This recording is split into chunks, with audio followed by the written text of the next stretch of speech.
নমস্কার, বাংলা দিনলিপির আরও একটি নতুন ক্লাসে তোমাদের সকলকে স্বাগত।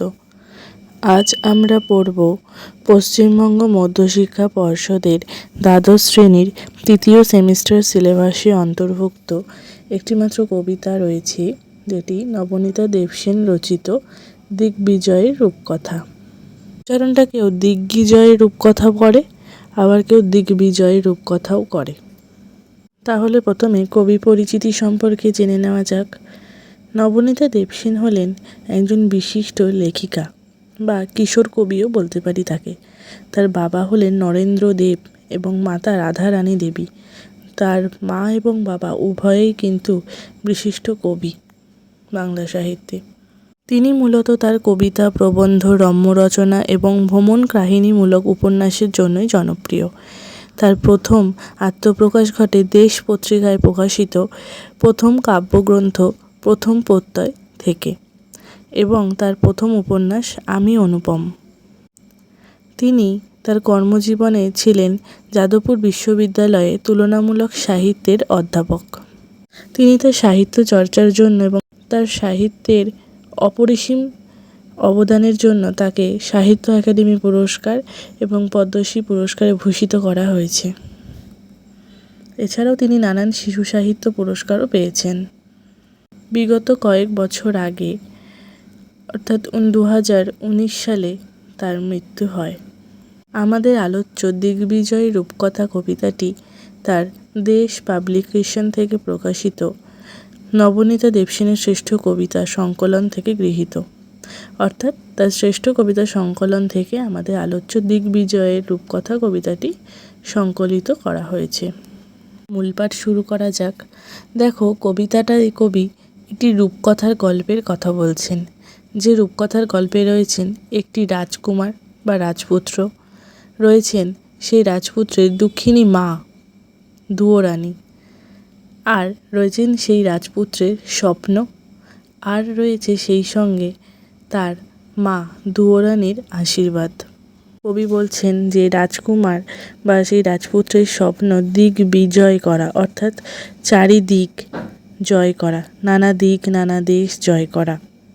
একজন রাজা যেমন চারিদিক অর্থাৎ দিক বিদিক জয় করে, ঠিক সেরকমই রাজপুত্রেরও স্বপ্ন তাই।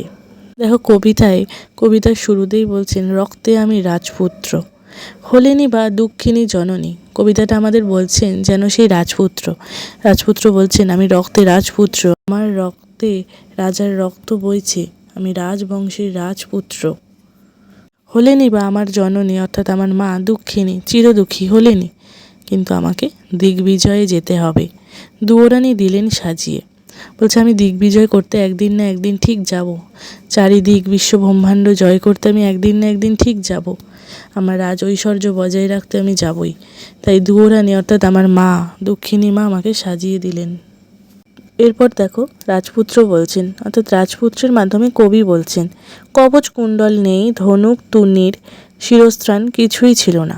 কবচ কুণ্ডল মানে কি? কবচ কুণ্ডল মানে হচ্ছে বর্ম বা যুদ্ধের সময় বিপক্ষের অস্ত্রের আঘাত থেকে বাঁচার যে আবরণ। তো লোহার যে জ্যাকেট মতো পরে যুদ্ধ করতে যায় না রাজারা, সেইটা কবচ কুণ্ডল, সেটা নেই। ধনুক নেই, তুনিরও নেই। তুনির মানে হচ্ছে ধনুকের তীর বা বান রাখার যে পাত্র হয়, যে ফুলদানির মতো যে বান রাখার পাত্র পিঠে পড়ে না, সেটা ওকে তুনির বলে, তুনিরও নেই। শিরস্ত্রাণও নেই। শিরস্ত্রাণ মানে হচ্ছে যুদ্ধে ব্যবহৃত মাথার বর্ম বিশেষ। যুদ্ধের সময় মাথায় যে লোহার মুকুট পরে যুদ্ধ করতে যায় না, যাতে বিপক্ষের আঘাত থেকে মাথাটাকে বাঁচানো যায়, সেই শিরস্ত্রাণ নেই, কিছুই ছিল না। শুধু আশীর্বাদী দুটি সরঞ্জাম। রাজপুত্র বলছেন দিগ্বিজয় করতে যাওয়ার জন্য তার মায়ের দুয়োরানীর দুটি আশীর্বাদ ছিল। এক, এই জাদু অশ্ব। দেখো, সেই আশীর্বাদ দুটি কী কী? দুয়োরানীর সেই আশীর্বাদ দুটি কী কী? এক দিয়ে বলছেন এই জাদু অশ্ব, একটা জাদু অশ্বের কথা বলছে, মানে জাদুর দ্বারা চালিত যে অশ্ব। রূপকথার গল্পে যে যেমন অশ্ব অর্থাৎ জাদুই ঘোড়া দেখা যায় না, সেই জাদুর ঘোড়া। কি সেই জাদু অশ্বটা মরুপথে সেই হয় উঠ। যখন মরুপথে দিগ্বিজয় করতে যায়, সেই মরুপথে সেই জাদু অশ্বটা হয়ে যায় কি? উঠ। আকাশে পুষ্পক, আকাশে পুষ্পক অর্থাৎ আকাশগামী যে রথ, যে আকাশগামী রথের কথা তোমরা এর আগে কোথায় পড়েছিলে? মেঘনাদ বধ কাব্যের ছোট্ট একটা অংশ অভিষেক যখন পড়েছিলে, সেই অভিষেকে ছিল আকাশগামী রথের কথা। সেই রথে চড়ে যাচ্ছেন ইন্দ্রজিৎ। তো যাই হোক, সেই আকাশে পুষ্পক কি হয়, সেই জাদু অশ্বটাই তাহলে মরুপথে উঠ হয়, আকাশে পুষ্পক অর্থাৎ আকাশগামী রথ হয়। আর সপ্তডিঙ্গা সাজে সিন্ধু জলে। সপ্তডিঙ্গা মানে হচ্ছে বাণিজ্যের যে 7 নৌকো, এই বাণিজ্যের 7 নৌকো অর্থাৎ সপ্তডিঙ্গা সাজিয়ে আগেকার দিনের বণিকরা, বড় বড় বণিকরা, সওদাগররা সওদা করতে যেত। যার কথা আমরা যদি আমাদের বাংলার প্রাচীন সাহিত্যগুলো পড়ি, যেমন মঙ্গল কাব্যের মধ্যে চণ্ডীমঙ্গল যদি পড়ি, চণ্ডীমঙ্গলে ধনপতি সওদাগর গিয়েছিলেন, ঠিক সেরকমই মনসামঙ্গলে চাঁদ সওদাগর গিয়েছিলেন। তো যাই হোক, এই সপ্তডিঙ্গা সাজে সিন্ধু জল। এখানে সিন্ধু জল মানে কি সিন্ধু নদের জল? না, এখানে সিন্ধু জল মানে হচ্ছে, সিন্ধু মানে হচ্ছে সমুদ্র, সেই সমুদ্রের জল। সমুদ্রের জলে সেই জাদু অশ্বটাই সপ্তডিঙা সাজে। আর কি সাজে? তেপান্তরে পক্ষীরাজ। এর আগে আমরা যখন ছোট্টবেলায় রূপকথার গল্প শুনেছি, সেই রূপকথার গল্পে তেপান্তরের কথা শুনেছি। তেপান্তর মানে হচ্ছে বিশাল বিশাল বিস্তৃত যে মাঠ, তাকেই বলে তেপান্তর। আর তেপান্তর মানে হচ্ছে 3টে প্রান্তের সমাহার। তো যাই হোক, এই তেপান্তরের পক্ষীরাজ হবে। পক্ষীরাজ কথার অর্থ কি? রূপকথার গল্পে দেখবে যে ওই পাখাযুক্ত ইউনিক্রনের মতো যে ঘোড়াগুলো হয়, সেই ঘোড়াগুলো, সেই ঘোড়া হবে কি? ওই জাদু অশ্বটা। তাহলে জাদু অশ্বটা কি হবে মনে রাখতে হবে আমাদের? মরুপথে উঠ, আকাশে পুষ্পক, সিন্ধু জলে সপ্তডিঙা, আর তেপান্তরে পক্ষীরাজ। আচ্ছা, এই জাদু অশ্বটার নাম কি দিয়েছেন? দেখো বলছেন তার নাম রেখেছি বিশ্বাস। অর্থাৎ তার দুঃখিনী যে দুয়োরানী মা, সেই দুয়োরানী মায়ের বিশ্বাস হচ্ছে তার একটা অন্যতম মূল সরঞ্জাম, বুঝলে? আর 2 নম্বর সরঞ্জামটা কি? আর একটা সরঞ্জাম কি? আশীর্বাদ কি? মায়ের একটা আশীর্বাদ তো বিশ্বাস, আমরা জানতে পারলাম। সেটাই হচ্ছে তাকে সব দিক থেকে তাকে এগিয়ে নিয়ে যাবে, দিগ্বিজয় করতে নিয়ে যাবে, সেই বিশ্বাসটা। আর 2 দিয়ে বলছেন 2, এই হৃদয়ের খাপে ভরা মন্ত্রপুত অসি। অর্থাৎ এই হৃদয়ের খাপে অর্থাৎ কি? এই যে আমাদের হৃদয় বা আমাদের অন্তর, আমাদের প্রাণ, এই প্রাণ বা অন্তরের ভেতরে যে মন্ত্রপুত অসি রয়েছে, যে অর্থাৎ মন্ত্রতন্ত্র দিয়ে দেওয়া, মন্ত্রপুত অর্থাৎ মন্ত্র দ্বারা পবিত্র করা যে অসি অর্থাৎ তলোয়ার, অদন্তেশ্বরী অসি কথা অর্থ তলোয়ার বা তরবারি, যে তলোয়ার রয়েছে তার শানিত ইস্পাত খণ্ড।